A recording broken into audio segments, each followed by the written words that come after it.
하겠습니다. 참 사람이 죄송합니다. 간사한 것 같아요. 7월달에는 굉장히 더웠어요. 너무 힘들어가지고 이 7월에 8월에 이 더위가 언제 가려나 이런 마음을 가지고 굉장히 이렇게 마음 졸이면서 한여름을 지내려고 마음먹었던 것 같습니다. 그런데 어제가 말복이었죠. 어제가 말복이었습니다. 벌써 이제 여름이 다 가는 듯한 그런 느낌으로 아침이 굉장히 새벽이 사사하는 그런 느낌. 그래서 시원한 바람이 창가에서 불어 들어오는 것 같습니다. 그래서 굉장히 좀 시간은 흘러갔구나 하는 걸 느끼게 됩니다. 어쨌든 여러분들 이런 환절기는 아니지만 갑자기 기후가 변하는 그런 가운데서 여러분들이 건강을 또 조심해서 챙기셔야 되지 않을까 하는 그런 생각을 해보게 되었습니다. 감기 조심하시기 바랍니다. 그렇다고 제가 감기가 들린 건 아니고요. 지난주에 우리가 계속해서 이제 이 에베소서에 있는 말씀을 지금 생각하고 있는데, 우리가 잘 아는 대로 에베소서 4장 17절 이후부터는 새 사람으로서 그리스도인이 된 우리들이 어떤 삶을 살아야 할 것인가에 대해서 아마 이 기록했던 내용들을 여러분 기억을 하실 겁니다. 그러면서 이제 중간중간에 바울이 에베소 교회 성도들에게 에베소 교회 성도들의 그 정체성이 무엇인지에 대해서 또 언급을 했습니다. 그 가운데서 지난 시간에 여러분 잘 아시는 대로 에베소 교회 성도들에게 그랬죠. 너희들은 어둠에 속한 사람들이 아니라 빛에 속한 사람들이다. 그래서 너희들은 빛의 자녀들처럼 행해야 된다. 그렇게 밝히고 있는 내용을 아마 기억을 하실 겁니다. 빛의 자녀로서 주를 기쁘시게 하는 그 삶이 어떤 것인지를 증명해 보면서 살아야 된다. 그렇게 이제 바울이 그 에베소 성도들에게 설명을 한 것을 아마 기억을 하실 것입니다.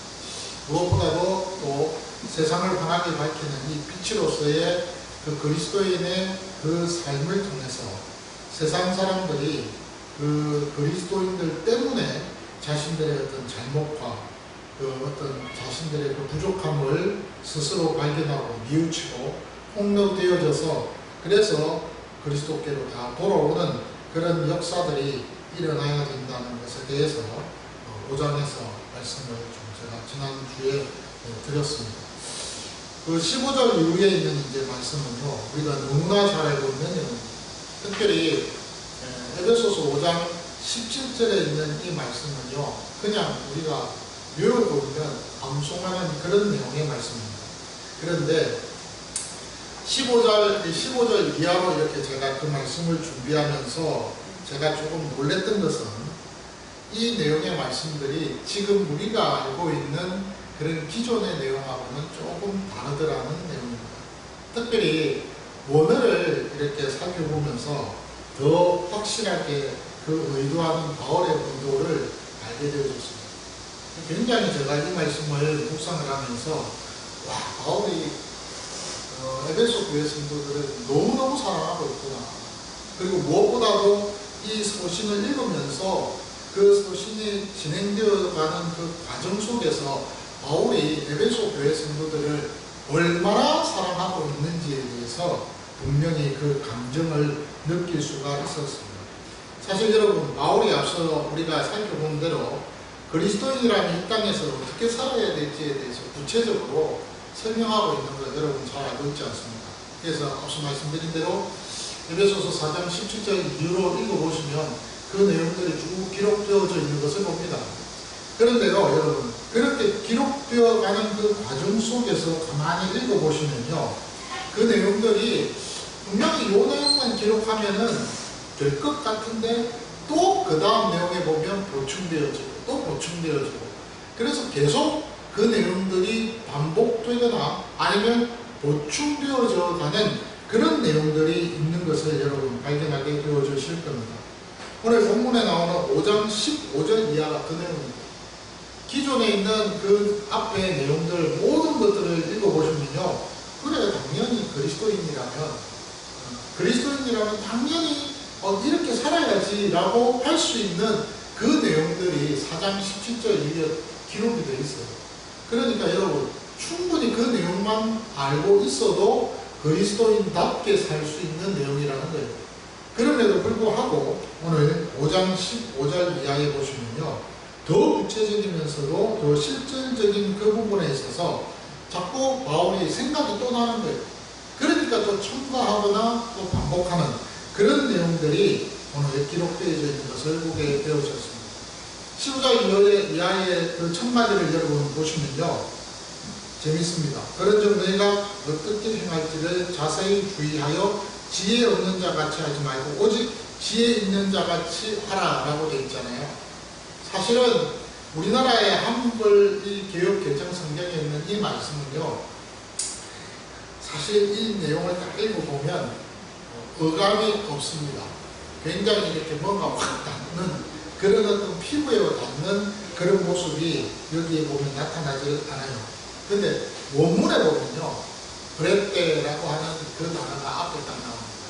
이 브렛대라는 이 단어는요, 보라라는 뜻입니다. 명령입니다. 보라. 그 다음에 그러므로 이렇게 되어 있습니다.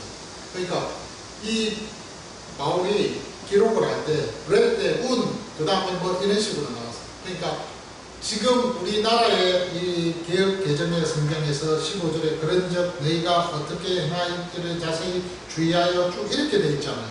그렇게 안 되어 있고 그냥 강하게 어감을 명령을 한 번씩 탁 때리는 그런 표시로 되어 있어요. 브렛대, 이런 식으로. 그래서 보라! 뭘 보라는 거예요? 그러므로 보라! 그러므로 너희들이 어떻게 행할지를 라고 그렇게 되어 있습니다. 그렇게 그 원어에는 비워져 있다는 사실입니다. 그러니까 전혀 우리의 어감하고는 좀 다른 그런 원문의 어감들이 아마 그 당시 에베소 교회 성도들에게 주어지지 않았을까 하는 그런 생각을 해보게 됩니다. 그랬대, 예. 그러면서 그렇구나, 뭘 보라는 거지? 라고 그렇게 이야기가 되어지는 것이죠. 여기 오늘 15절에 보면은 보라라는 말은 없습니다. 근데 이 단어를 우리나라 개혁개정의 이 오늘 본문에 나오는 이 성경에는 주의하여라는 이 단어로 번역하고 있습니다. 주의하여. 그러니까 한마디로 이야기하면 바울이 보라, 다시 말씀드리면은 신중하게 살펴보라 이 말입니다. 신중하게 봐야 된다 이 말입니다. 굉장히 아주 조심스럽게 진지하게 무게 있게 내 주변을 살펴보라는 거예요. 보라는 거예요.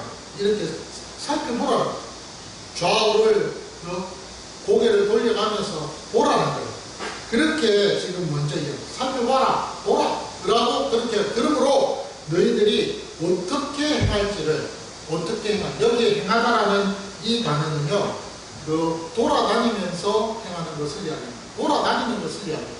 너희들이 살아가면서 돌아다니면서 여기도 가보고 저기도 가보고 여러 많은 곳을 다니지 않습니까? 그렇게 너희들이 다니는 그 다님 속에서, 그 행하는 그 삶 속에서 너희 자신들이 지금 어떻게 살아가고 있는지를 보라는 거예요. 그것을 상세하게 신중하게 살펴봐야 된다고 그렇게 바울이 지금 15절에서 말합니다. 그러니까 15절 좀 더 정확하게 번역을 하면 이렇게 번역할 수 있어요. 그러므로 너희들이 돌아다니며 어떻게 행하고 있는지를 지혜 없는 자처럼이 아닌 지혜 있는 자처럼 자세히 신중하게 너희들 자신을 살펴보라, 이렇게 이야기합니다. 그것이 정확한 번역입니다. 그렇게 오역이 됐지만은 그 번역을 함으로써 오늘 이 바울의 15절에서 에베소 교회 성도들에게 전해주고자 하는 그 의도를 우리는 알 수 있다 이 말이죠. 그렇게 이제 그 내용을 이야기를 합니다.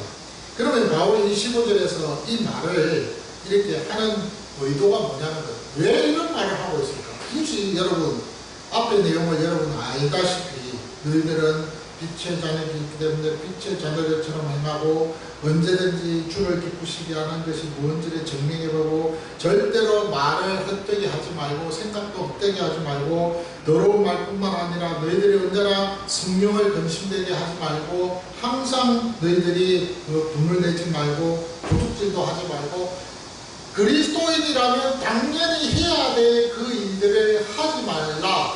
또 해야 될 일도 해야 된다라고 그렇게 설명을 바울이 하는데 15절에서는 뜬구름 없이 하는 말이 뭐라고 이야기합니까? 야, 너희들 살펴봐. 너희들 좌우로 훑어봐. 너희들이 살아가면서 너희들이 돌아다니면서 너희들이 지금 말하고 행동하는 그 자체를 너희들이 한번 보라는 거예요. 그것을 지혜 있게 보라는 거예요. 지혜 없는 사람같이 보지 말고 지혜 있는 사람으로 그렇게 보라는 거예요.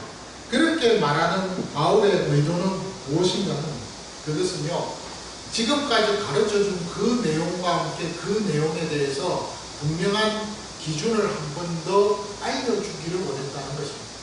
한 번 더 기준을 좀 알려주고 싶은 거예요. 너희들이 이렇게 살아야 될 것은 잘 살고 이렇게 하지 말아야 할 것은 하지 말아야 되는데 그 하지 말 것과 할 것에 대한 또 하나의 기준을 내가 에베소 교회 너희들에게 한 번 더 가르쳐 줄게 라고 그 내용에 대해서 첨가하면서 15절에서 또 이야기합니다.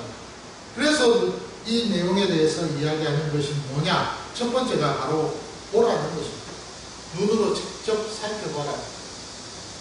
너희들이 행동하고 너희들이 말하고 너희들이 돌아다니면서 너희들이 지금 주변에서 여러 가지 지금 일들을 바라보는데 그 모든 것들 자신뿐만 아니라 내 주변에 있는 모든 환경과 상황들을 보라는 거예요. 그럴 때 보라는 거예요.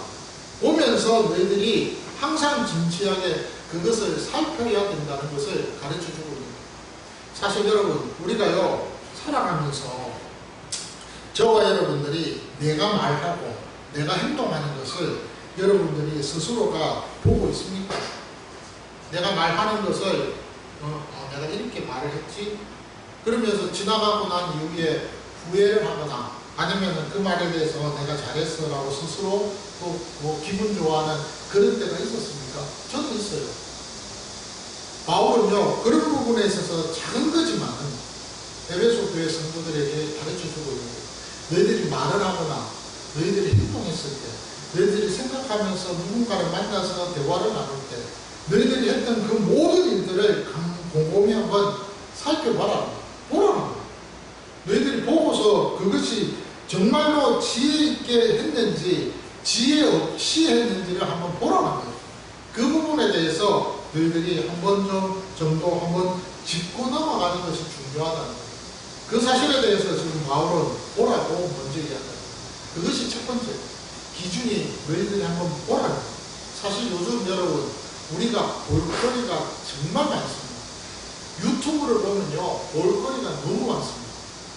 페이스북을 보면요 볼거리가 진짜 많아요. 저는 시간 날 때 그 볼거리는 페이스북에서 릴스를 통해서 많이 봅니다.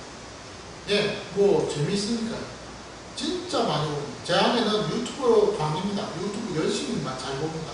주로 건강에 대한 거, 이런 거 아니면 영어 이런 거 많이 봅니다. 볼거리 참 많습니다. 진짜 많아요. 그런데 우리가 그 볼거리를 가지고 그렇게 보면서 혹여라도 살펴봐야 되는 부분이 있는데 살펴보지 못할 때 그때의 문제가 일어나는 것입니다. 요즘 여러분 우리가 잘 아는 유튜브에 보면 거짓 뉴스들 뭐 이런 것들 많이 있잖아요. 거짓 정보, 거짓 자료 얼마나 많습니까? 살펴보면서 우리가 봐야 됩니다. 근데 솔직히 저는 살펴볼 능력이 없습니다. 이것이 진짜인지 가짜인지 저거 어떻게 합니까? 그 진짜인지 가짜인지를 판단하기 위해서 얼마나 많은 시간과 노력과 또 얼마나 많은 주변의 자료들을 살펴봐야 됩니다. 그럴 시간 없는 거예요. 그래서 저는요 처음부터 어떤 내용을 통해서 그 유튜브나 또는 어떤 릴스나 이런 걸 보다가 그 내용이 자신이나 또는 자신에게 옹호하거나 반대하는 그런 어떤 내용을 가지고서 사람들을 혹하게 해서 이익을 주거나 아니면 불이익을 주는 그런 내용이다 싶으면요 아예 처음부터 안 봅니다. 중간에 그냥 끊어버립니다. 그리고 아예 안 봅니다. 주로 저는 뭐 운동 아니면 건강 뭐 이런 거 봅니다. 그렇게 해서 그 외에는 안 봅니다. 그 외에는 제가 안 봅니다. 근데 어쨌든 여러분 우리가요 어떤 상황이든 간에 어떤 형편이든 간에 우리의 감정과 또 우리의 어떤 그런 생각에 영향을 주어서 지배를 할 수 있는 그런 자료나 정보다 싶으면요, 차라리 안 보는 것이 더 나을 수도 있다는 그런 생각을 해요. 그만큼 우리가 보는 것들이 굉장히 중요합니다. 그런데 바울은 그 부분에 대해서 꼬집어서 말을 합니다. 보라. 너희들이 우리가 살아가는 삶에 있어서 내 주변의 환경과 나를 한번 보라. 내가 어떤 존재인지, 내가 어떤 말을 하고 있고, 내가 어떤 생각을 하고 있고, 내가 어떤 행동을 하고 있는지를 한번 보라. 보면 분명히 알게 되어 있다는 거죠. 근데 그냥 볼 수가 없는 거예요. 두 번째 기준이 뭐냐? 지혜라는 단어를 쓰고 있어요. 지혜롭게 그것을 보라는 거죠. 사실 지혜라는 이 단어는요, 구약에 참 많이 언급되고 있습니다. 특별히 우리 구약 성경에서 지혜 읽으면 대표적으로 솔로몬의 지혜를 이야기합니다. 그 솔로몬의 지혜가 가장 대표적인 지혜입니다. 이 솔로몬의 지혜라고 했을 때 우리가 잘 아는 대로 열왕기상 3장에 있는 그 말씀 9절입니다. 솔로몬이 처음으로 왕이 딱 재위하고 난 이후에 하나님 앞에 그 제사를 드리고 나서 하나님 앞에 기도를 하잖아요. 그 기도의 내용이 뭐냐면 하나님 지혜를 주십시오 라고 했어요. 그 지혜를 달라고 했을 때 그때 그 지혜라는 단어를 사용하지 않았습니다. 어떤 단어를 썼느냐면 사람들의 백성들의 그 옳고 그름에 대해서 그것을 잘 판단할 수 있는 듣는 귀를 달라고 했어요. 들을 수 있는 들음에 대한 귀를 달라고 했어요. 그것이 지혜였다는 것입니다. 그러니까 솔로몬의 지혜는요, 듣는 거예요. 잘 듣는 거, 잘 들어야 됩니다. 그런데 사실 또 구약의 잠언 9장 10절에 있는 말씀에는요, 지혜가 뭐냐? 여호와를 경외하는 것이 지혜라고 했어요. 지식의 근본이고 지혜의 근본이라고 했어요. 그러니까 지혜는 뭐냐? 여호와를 경외하는 겁니다. 여호와를 사랑하고 하나님을 사랑하고 하나님을 언제나 마음에 섬기면서 그렇게 존중하면서 그렇게 살아가는 그 신앙의 모습, 그것이 지혜의 삶이고 또한 지식의 삶이 된다는 거예요. 이 외에도 구약에 보면 많은 지혜에 대한 이야기들을 언급하고 있는 것을 보게 되죠. 근데 이제 신약에 오면 지혜가 좀 달라집니다. 지혜가. 구약에서는 지혜를 호크마라고 이야기하잖아요. 근데 신약에서는 지혜를 소피아라고 이야기합니다. 소피아. 지혜롭다, 지식이다. 그런 이야기를. 근데 이 지혜가 신약에 왔을 때는요, 고린도전서 1장 24절에 바울이 이렇게 이야기합니다. 오직 부르심을 받은 자들에게는 유대인이나 헬라인이나 그리스도는 하나님의 능력으로 부담했습니다. 지혜니라. 그리스도가 지혜 그 자체라는 거예요. 명확하게 바울은 언급을 하기를 그리스도가 지혜다. 지혜는 다른 것이 지혜가 아니고 그리스도 그분이 메시아가 지혜다. 이렇게 이야기했어요. 근데 좀 더 나아가서 고린도전서 1장 30절입니다. 그게 나가면 무슨 이야기를 또 하느냐면 너희는 하나님으로부터 나서 그리스도 예수 안에 있고 우리가 그리스도 예수 안에 있다고 했어요. 그리고 그 예수는 하나님으로부터 나와서 우리에게 지혜와 의로움과 거룩함과 구원함이 되셨다고 했어요. 그러니까 결국은 예수님이 지혜 그 자체시다. 예수 그리스도께서 지혜 그 자체시고 그 예수 그리스도 안에 있는 우리는 그 지혜를 함께 소유하고 있는 자들이다. 그러므로 그 지혜가 우리에게도 있다라고 그렇게 바울은 우리에게 설명을 해주고 있다는 사실입니다.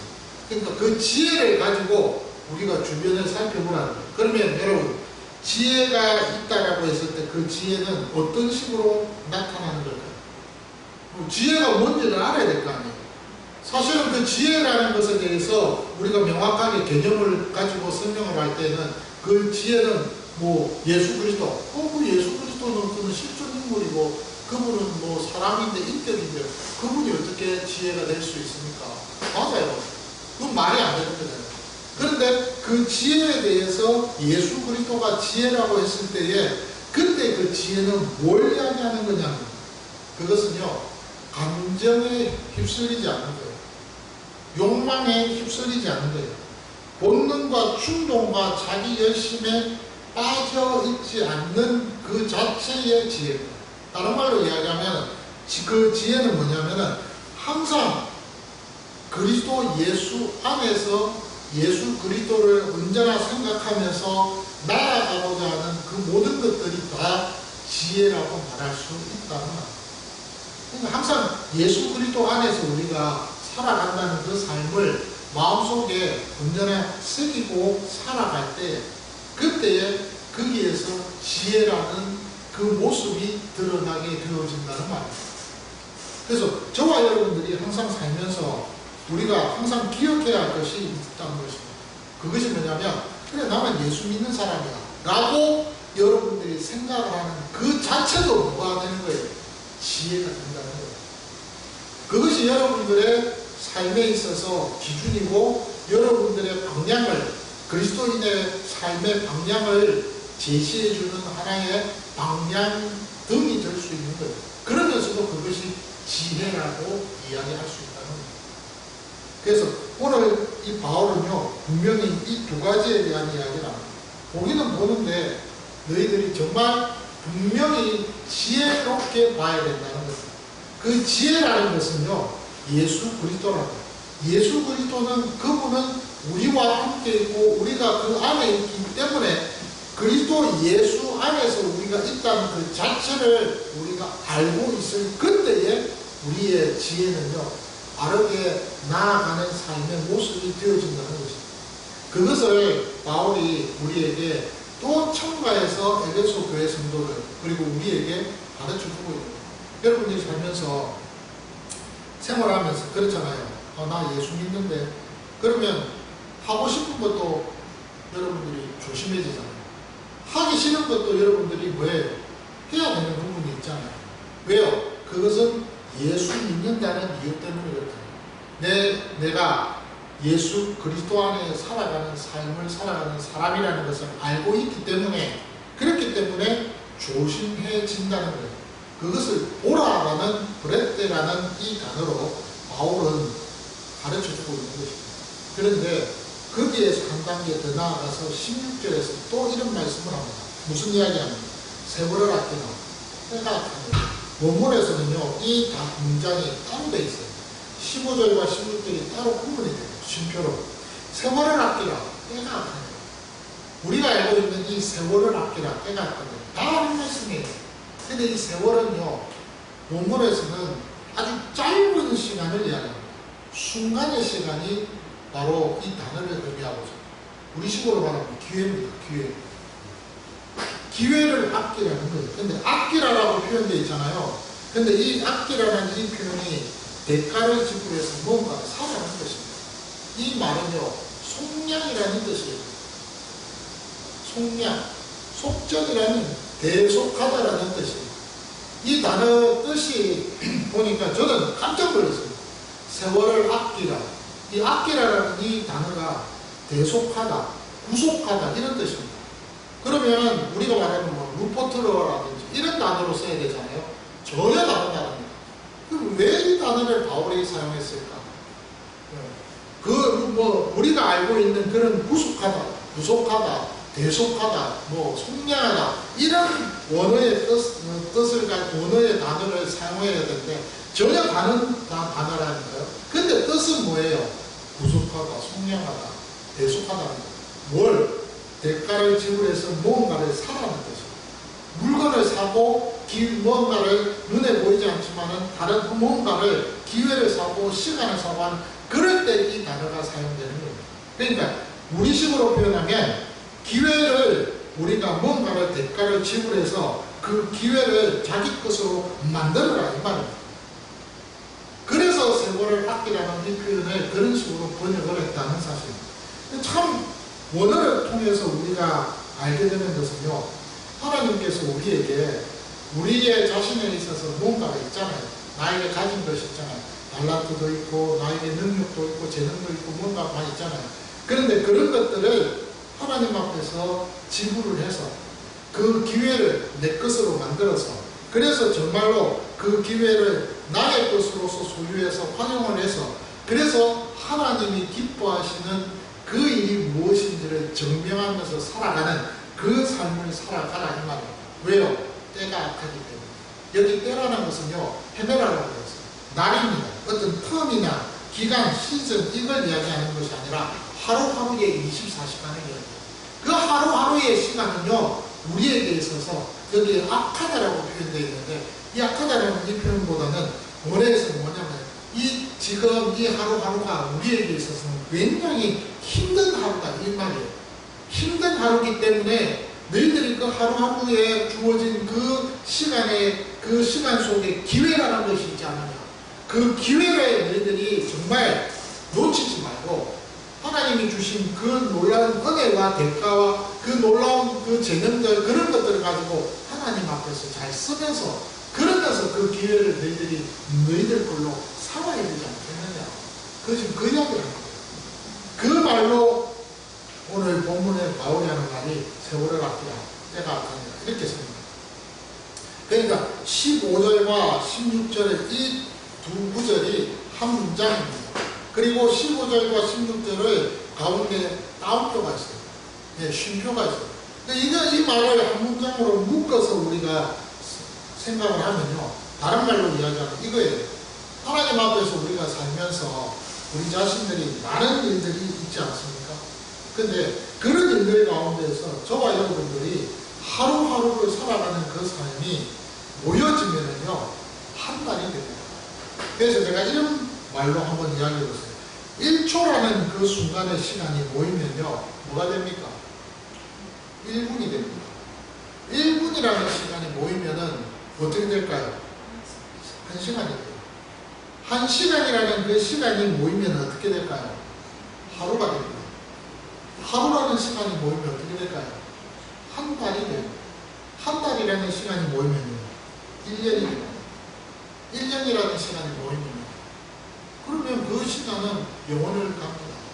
그렇기 때문에 저와 여러분들이요, 영원의 현재를 살아가는 존재들입니다. 우리는 하나님 앞에서 영원이라는 시간을 향해서 나아가는 현재 살아가는 삶의 존재들입니다. 그렇다면 그 영원의 현재를 살아가는 우리 자신들이 한순간순간의 그 기회들을 놓쳐서는 되지 않겠죠. 저는 그래서 놓치지 말아야 돼요. 왜? 그 기회는 두 번 다시 돌아오지 않기 때문에 안 돌아와요, 절대로. 그래서 그리스 신화에 보면요, 기회의 신은요, 앞에는 머리가 있는데 뒤에는 머리가 없대요. 근데 더 재밌는 것이 뭔지 알아요? 그 기회의 신의 그 밑에 다리는요, 날개가 달려져 있습니다. 그래서 사람 앞에 이렇게 눈앞에 딱 왔을 때에 그것이 기회다 싶어서 딱 사람이 잡으려고 하면 그 기회의 신은 순간적으로 돌아서 그냥 날아가 버린대요. 그 잡기 위해서 쫓아가면요, 뒤에는 머리카락이 없잖아. 못 잡는다고. 앞에는 머리카락이 있으니까 앞에 다가왔을 때 빨리 잡아라 이 말입니다. 그것이 기회의 신, 그리스 신화에 나오는 신입니다. 이름이 문제, 기회의 신이라고 하니까. 근데 참 재밌는 그 모습 아닙니까? 기회는요, 절대로 우리 앞에서 두 번 다시 오지 않습니다. 제가 가끔씩 제 아내랑 우스갯소리로 이런 이야기를 합니다. 제 이야기를 좀 하면요, 당신이 만약에 중학교, 고등학교 때 좀 정신을 차리고 열심히 공부했으면 당신 지금 여기보다 더 좋은 데 있지 않았을까? 이런 이야기. 그럼 이제 웃어요. 또 한 번은 그런 이야기예요. 당신이 나를 좀 더 일찍 만났으면 당신 지금 그런 뭐랄까 당신 좀 이렇게 좀 못난 인생을 살지 않았을 건데 그때 당신이 나를 일찍 만났으면 그 기회가 있었으면 참 좋았을 거야. 이런 이야기를 제 아내가 저한테 해요, 한 번씩. 네, 근데 저는 그걸 인정합니다. 네. 만약에 아내를 제가 좀 더 일찍 만났으면, 그래가지고 여자친구로서 만났으면 뭐 여기까지 결혼을 뭐 했을지 안 했을지 그건 모르지만, 그러나 내 인생에 있어서 조금 변화된 어떤 모습들은 있었지 않았을까. 왜냐하면 총각 시절 때 보면 제가 혼자 살았기 때문에 부족한 것들이 참 많았거든요. 그러니까 굉장히 제가 많이 이렇게 부족한 부분들이 있었어요. 근데 그런 여자친구를 만났다면 근데 지금이라도 만났으니까 감사하잖아요.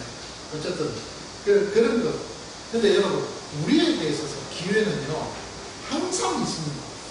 저는 인생을 살면서 확실하게 이야기할 수 있는 것이 뭐냐면, 기회는요 누구에게나 근데 그것을, 그 기회를 우리가 자꾸 놓치니까 문제가 되는 거예요.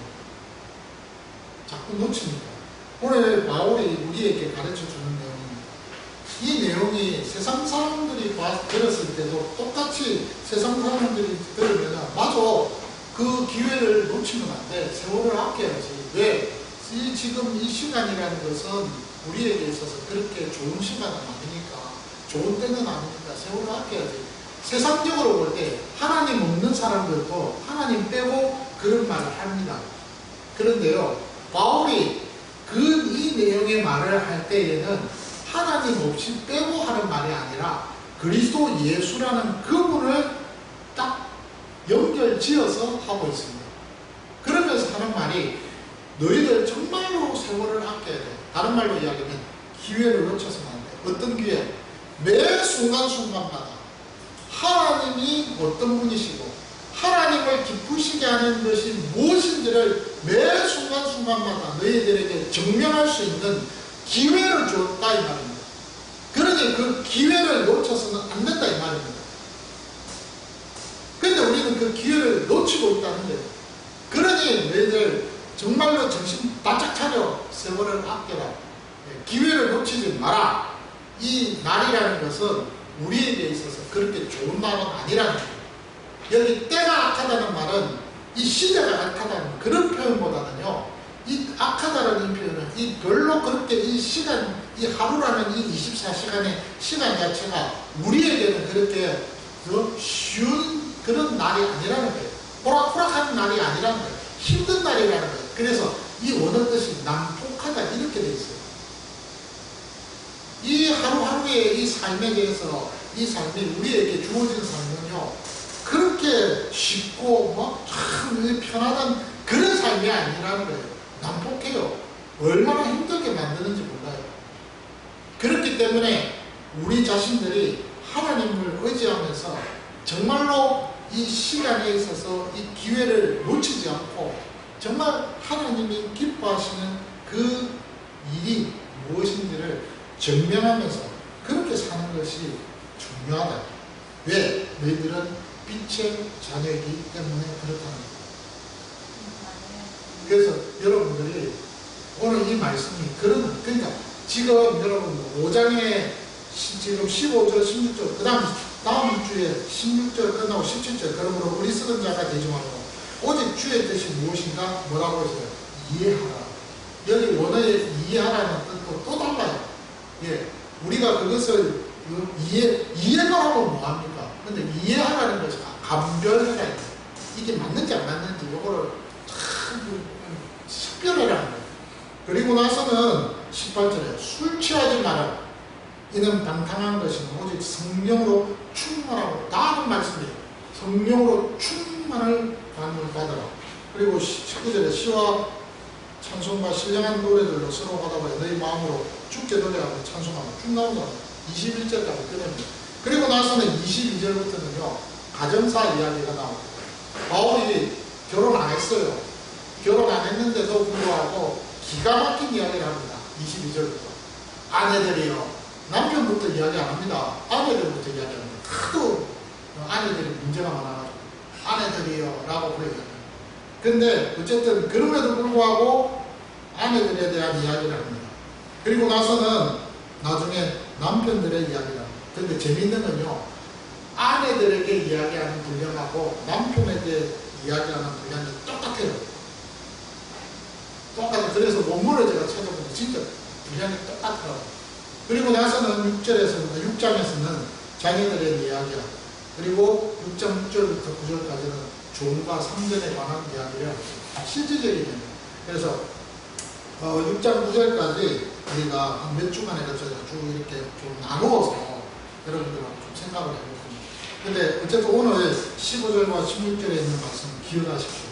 저와 여러분들에게는요, 하나님이 수많은 기회를, 놓치지 않을 기회를 자꾸 주셨다 하는 것을 기억하십시오.